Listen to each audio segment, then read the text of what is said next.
ನಮಸ್ಕಾರ ಸ್ನೇಹಿತರೆ.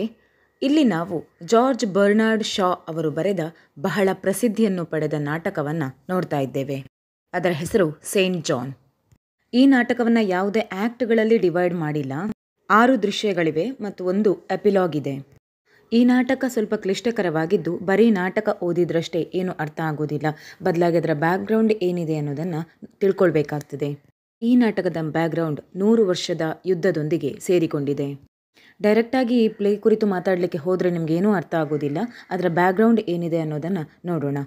ನೀವಿನ್ನೂ ನಮ್ಮ ಚಾನಲ್ ಸಬ್ಸ್ಕ್ರೈಬ್ ಮಾಡಲಿಲ್ಲ ಅಂದರೆ ದಯವಿಟ್ಟು ಚಾನಲ್ ಸಬ್ಸ್ಕ್ರೈಬ್ ಮಾಡೋದನ್ನು ಮರಿಬೇಡಿ. ಈ ನಾಟಕ ಜಾನ್ ಆಫ್ ಆರ್ಕ್ ಎನ್ನುವ ಹುಡುಗಿಯ ಕುರಿತು ಮಾತಾಡ್ತದೆ.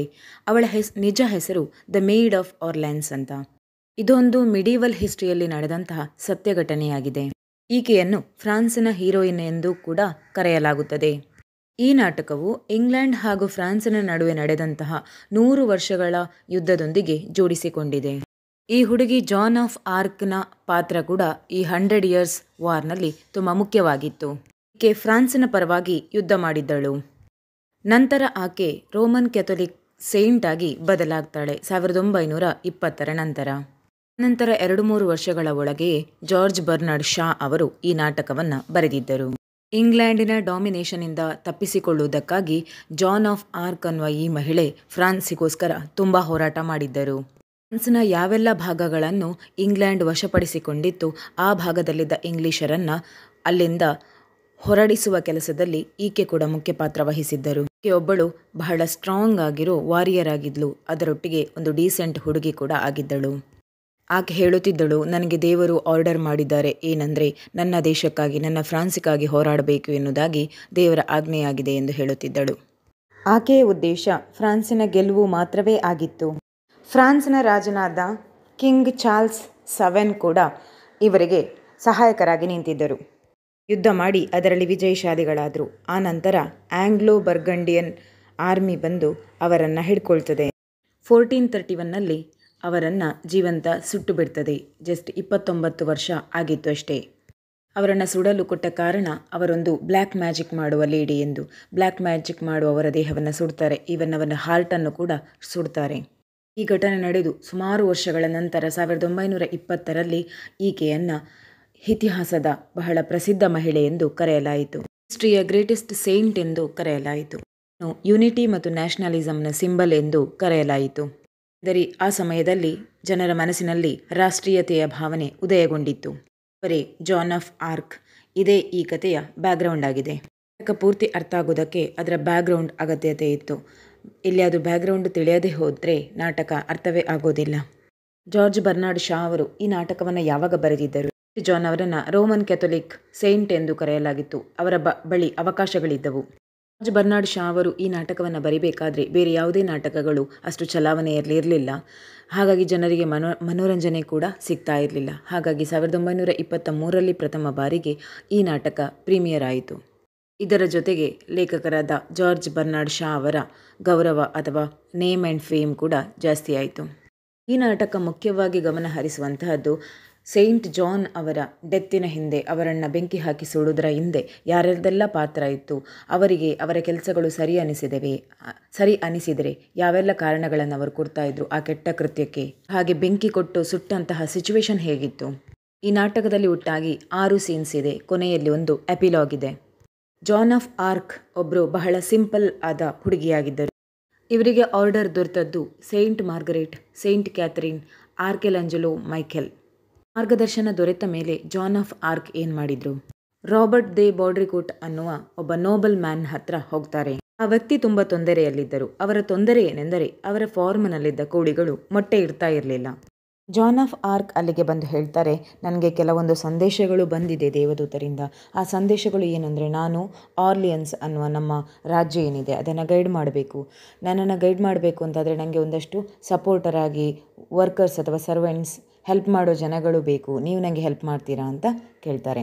ಜಾನ್ ಆಫ್ ಆರ್ಕ್ ಮುಂದುವರಿದು ಫ್ರಾನ್ಸ್ನ ಮುಂದಿನ ರಾಜನಾಗಬೇಕಾದ ಡಾಫಿನ್ ಕೂಡ ನಾನು ಸಹಾಯ ಮಾಡ್ತೇನೆ ಅಂತ ಹೇಳ್ತಾರೆ. ಅವರ ಮಾತನ್ನು ಕೇಳಿದ ರಾಬರ್ಟ್ಗೆ ಇವರ ಮಾತು ರೆಡಿಕ್ಯುಲಸ್ ಅನ್ನಿಸ್ತದೆ. ಆದರೆ ರಾಬರ್ಟ್ನ ಜನರಲ್ಲಿ ಒಬ್ಬರಿಗೆ ಜಾನ್ ಆಫ್ ಆರ್ಕ್ನ ಮಾತು ಅಥವಾ ವೇ ಆಫ್ ಥಿಂಕಿಂಗ್ ಏನಿದೆ ಅದು ಹಿಡಿಸ್ತದೆ. ಇದನ್ನು ಒಪ್ಪಿಕೊಳ್ಬೋದು ಅಂತ ಅನ್ನಿಸಿ ಅವರು ರಾಬರ್ಟಿಗೆ ಹೇಳ್ತಾರೆ, ಇವರ ಮಾತು ನಿಜ, ನಾವು ಅವರನ್ನು ಒಪ್ಪಿಕೊಂಡು ಮುಂದೆ ಸಾಗ್ಬೋದು. ರಾಬರ್ಟ್ ಈಗ ಜಾನ್ ಆಫ್ ಆರ್ಕಿಗೆ ಸಪೋರ್ಟ್ ಮಾಡಲಿಕ್ಕೆ ಆರಂಭಿಸ್ತಾರೆ. ಈಗ ರಾಬರ್ಟ್ನ ಕೋಳಿಗಳೇನು ಮೊಟ್ಟೆ ಇಡ್ತಾ ಇರಲಿಲ್ಲ, ಈಗ ಅದು ಕೂಡ ಮೊಟ್ಟೆ ಇಡಲಿಕ್ಕೆ ಆರಂಭಿಸಿದೆ. ರಾಬರ್ಟ್ಗೆ ಇದನ್ನು ನೋಡಿ ಅನ್ನಿಸಿತು, ಇದು ಖಂಡಿತವಾಗಿಯೂ ದೇವರ ಒಂದು ಗುರುತಾಗಿರಬಹುದು.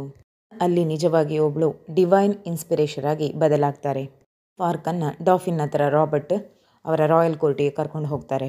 ಜಾನ್ ಡಾಫಿನ್ ಹತ್ರ ಹೇಳ್ತಾರೆ, ನನಗೊಂದು ಕೆಲವೊಂದು ಆದೇಶ ಆದ ಕಾರಣ ನಾನು ಇಲ್ಲಿಗೆ ಬಂದಿದ್ದೇನೆ, ನಾನು ನಿಮಗೆ ಸಹಾಯ ಮಾಡ್ತೇನೆ, ನಿಮ್ಮನ್ನು ಒಂದು ನಿಜವಾದ ಕಿಂಗನ್ನಾಗಿ ಬದಲಾಯಿಸ್ತೇನೆ, ನಿಮ್ಮ ಆರ್ಮಿಗೆ ನಾನು ಸಹಾಯ ಮಾಡ್ತೇನೆ, ಅದರಿಂದ ನೀವು ನಿಜವಾದ ರಾಜ ಆಗ್ಬೋದು. ಇಂಗ್ಲಿಷ್ ಆರ್ಮಿಯನ್ನು ನಮ್ಮ ದೇಶದಿಂದ ಓಡಿಸಬೇಕಾಗಿದೆ ಮತ್ತು ಫ್ರಾನ್ಸಿನ ಗ್ರೇಟ್ನೆಸ್ಸನ್ನು ಸಾಬೀತು ಮಾಡಬೇಕಾಗಿದೆ.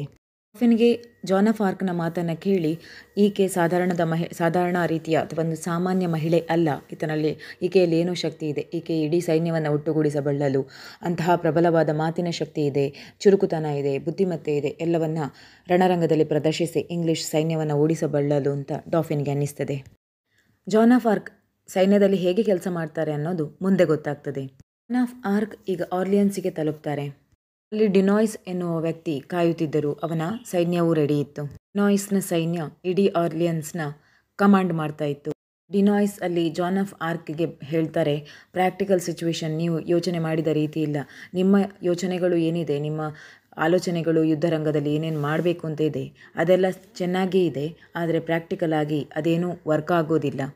ಇಲ್ಲಿ ಜಾನ್ ಆಫ್ ಆರ್ಕ್ ತನ್ನ ಯುದ್ಧ ಕೌಶಲ್ಯಗಳನ್ನು ತೋರಿಸ್ತಾರೆ. ಅದನ್ನು ನೋಡಿ ಆಯಿತು, ನೀವು ನಿಮ್ಮ ಸೈನ್ಯವನ್ನು ಸಿದ್ಧಪಡಿಸಿ ಅಂತ ಡಿನಾಯ್ಸ್ ಹೇಳ್ತಾರೆ. ಇಲ್ಲಿಯ ತನಕ ಗಾಳಿಯ ಚಲನೆ ತುಂಬ ವಿಚಿತ್ರವಾಗಿತ್ತು, ಸರಿಯಾಗಿರಲಿಲ್ಲ.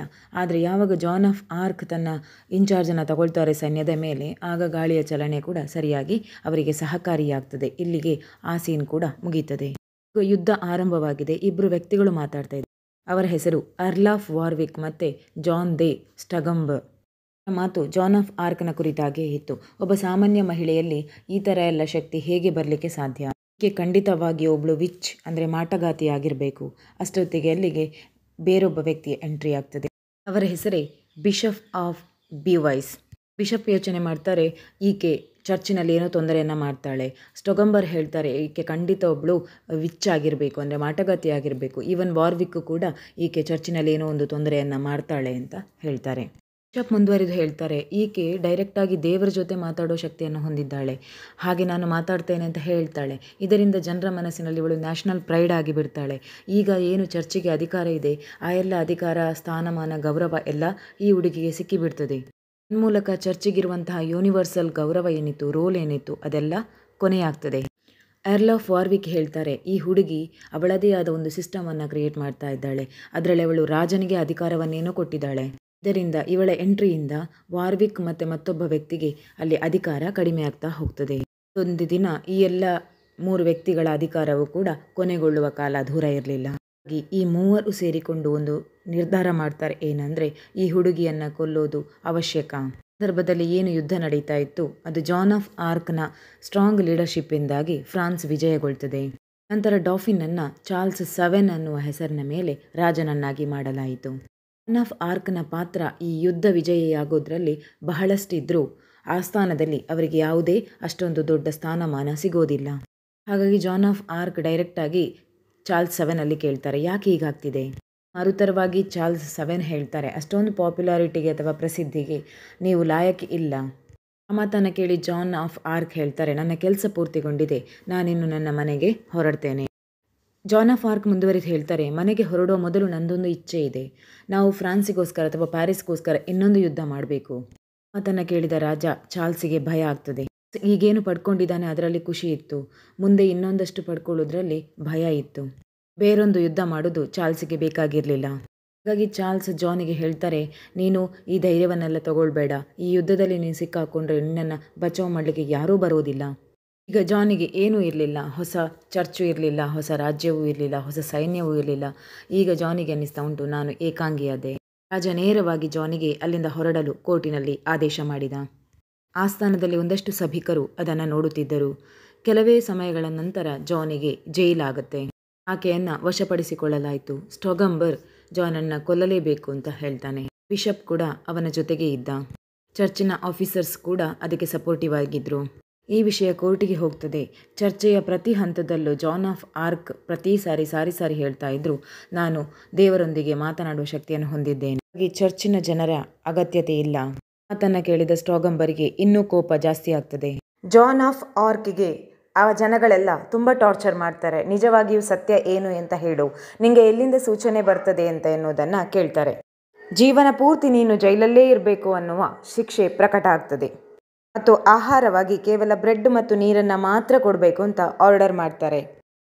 ಶಿಕ್ಷೆಯನ್ನು ಕೇಳಿದಂಥ ಜಾನ್ ಆಫ್ ಆರ್ಕ್, ನನಗೆ ಜೀವನ ಪೂರ್ತಿ ಜೈಲಲ್ಲಿ ಶಿಕ್ಷೆಯನ್ನು ಅನುಭವಿಸುವುದಕ್ಕಿಂತ ಮರಣದಂಡನೆ ಕೊಡಿ ಅಂತ ರಿಕ್ವೆಸ್ಟ್ ಮಾಡ್ತಾರೆ.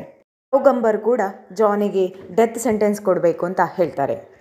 ಜಾನ್ ಆಫ್ ಆರ್ಕಿಗೆ ಮರಣದಂಡನೆಯಾಗಿ ಬೆಂಕಿ ಕೊಟ್ಟು ಸುಟ್ಟು ಕೊಲೆ ಮಾಡ್ತಾರೆ. ಯಾಕಂದರೆ ಇವಳನ್ನು ಎಲ್ಲರೂ ವಿಚ್ ಅಥವಾ ಒಂದು ಮಾಟಗಾತಿ ಎಂದು ತಪ್ಪಾಗಿ ಅರ್ಥ ಮಾಡಿಕೊಂಡಿದ್ದರು. ಬಹಳ ಸಣ್ಣ ಪ್ರಾಯದಲ್ಲಿ, ಅವಳಿಗೆ ಕೇವಲ 29 ವರ್ಷ ವಯಸ್ಸಾಗಿತ್ತು. ಜಾರ್ಜ್ ಬರ್ನಾರ್ಡ್ ಶಾ ಅವರ ನಾಟಕದ ಎಪಿಲಾಗ್ನಲ್ಲಿ ಅವರು ಬರೀತಾರೆ, ಆ ಜಾನ್ ಆಫ್ ಆರ್ಕ್ನ ಡೆತ್ ಆಗಿ ಕರೆಕ್ಟ್ 50 ವರ್ಷಗಳ ನಂತರ ಎಲ್ಲರಿಗೂ ಅರಿವಾಗ್ತದೆ ಜಾನ್ ಆಫ್ ಆರ್ಕ್ ಒಬ್ಬಳು ಮಾಟಗಾತಿ ಆಗಿರಲಿಲ್ಲ, ಬದಲಾಗಿ ಒಬ್ಬಳು ಇನ್ನೋಸೆಂಟ್, ಒಬ್ಬ ಮುಗ್ಧ ಹೆಣ್ಣು ಮಗಳು ಅನ್ನೋದು ಅರ್ಥ ಆಗ್ತದೆ. ಕಿಂಗ್ ಜಾರ್ಜ್ನ ಕನಸಲ್ಲಿ ಜಾನ್ ಬಂದು ಇದೆಲ್ಲವನ್ನ ಹೇಳಿದ್ದಳು. ಈಗ ಅಂದರೆ ಪ್ರಸ್ತುತವಾಗಿ ನಾಟಕ ಬರಿತಾ ಇರುವ ಕಾಲದಲ್ಲಿ 1920ರಲ್ಲಿ ಕೆಥೋಲಿಕ್ ಚರ್ಚ್ನಲ್ಲಿ ಅವಳನ್ನು ಕೆನನೈಸ್ ಮಾಡಿ ಒಂದು ಸಂತಳು ಅಂತ ಡಿಕ್ಲೇರ್ ಮಾಡಿದರು. ನಾಟಕದ ಕೊನೆಯಲ್ಲಿ ಜಾನ್ ಹೇಳ್ತಾಳೆ, ಸೇಂಟ್ ಆದವರು ಮಿರಾಕಲ್ಗಳನ್ನು ಮಾಡ್ತಾರೆ. ಏನು, ನಾನು ಪುನಃ ಈ ಭೂಮಿಗೆ ಬರಲೇ? ಬೇಡ, ಈಗ ಬೇಡ. ಈ ಪ್ರಪಂಚ ಅಷ್ಟೊಂದು ಬದಲಾಗಿಲ್ಲ, ಅಷ್ಟೊಂದು ರೆಡಿ ಆಗಲಿಲ್ಲ, ಏನಂದರೆ ನಿನ್ನಂತಹ ಒಳ್ಳೆಯ ಸಂತರನ್ನು ಉಳಿಸಿಕೊಳ್ಳುವಷ್ಟು. ಈ ಮಾತಿನೊಂದಿಗೆ ನಾಟಕ ಕೊನೆಗೊಳ್ಳುತ್ತದೆ. ಆದರೆ ಕೊನೆಯ ಸೀನಿನಲ್ಲಿ ಜಾನ್ ಒಬ್ಬಳೇ ಇರ್ತಾಳೆ. ಇದ್ದು ಅಲ್ಲಿ ಹೇಳ್ತಾಳೆ ಏನಂದರೆ, ಸಂತರು ಯಾವತ್ತೂ ಜನರೊಂದಿಗೆ ಸೇರಿಕೊಳ್ಳಿಕ್ಕೆ ಸಾಧ್ಯ ಆಗಲೇ ಇಲ್ಲ, ಅವರು ಯಾವತ್ತೂ ಸಂತರನ್ನು ಸ್ವೀಕರಿಸೋದಿಲ್ಲ. ಹಾಗಿದ್ರೆ ಈ ಪ್ರಪಂಚ ಯಾವಾಗ ನನ್ನದು ಅನ್ನಿಸ್ತದೆ? ಈ ನಾಟಕವನ್ನು ಓದಿದ ಒಬ್ಬ ಕ್ರಿಟಿಕ್ ಹೇಳ್ತಾರೆ, ಈ ನಾಟಕದಲ್ಲಿ ಒಂದಷ್ಟು ಮಿಸ್ಟೇಕ್ಗಳಿದೆ, ಈವಲ್ ಸೊಸೈಟಿಗಳಲ್ಲಿದ್ದ ತಪ್ಪು ಅಭಿಪ್ರಾಯಗಳು ಸೇರಿಕೊಂಡಿದೆ. ಈ ನಾಟಕದಲ್ಲಿ ಯಾವುದೇ ವಿಲನ್ಗಳಿಲ್ಲ. ಸೆಟ್ಟಿಂಗ್ ಇರುವಂತಹದ್ದು 1429 1431 ಮಧ್ಯೆ. ಅಪಿಲಾಗ್ ಸೆಟ್ ಇರುವಂತಹದ್ದು 1456 ನಾಟಕ ಕೊನೆಗೊಂಡ ಸರಿಯಾಗಿ 25 ವರ್ಷಗಳ ನಂತರ. ಈ ನಾಟಕದ ಕನ್ನಡ ವಿವರಣೆ ನಿಮಗೆ ಇಷ್ಟ ಆಗಿದೆ ಅಂದ್ಕೊಳ್ತೇನೆ. ಇಷ್ಟ ಆದರೆ ಲೈಕ್ ಮಾಡಿ, ಕಮೆಂಟ್ ಬಾಕ್ಸಲ್ಲಿ ಕಮೆಂಟ್ ಮಾಡಿ ತಿಳಿಸಿ, ಹಾಗೆ ಚಾನಲ್ ಸಬ್ಸ್ಕ್ರೈಬ್ ಮಾಡಿ. ಧನ್ಯವಾದಗಳು.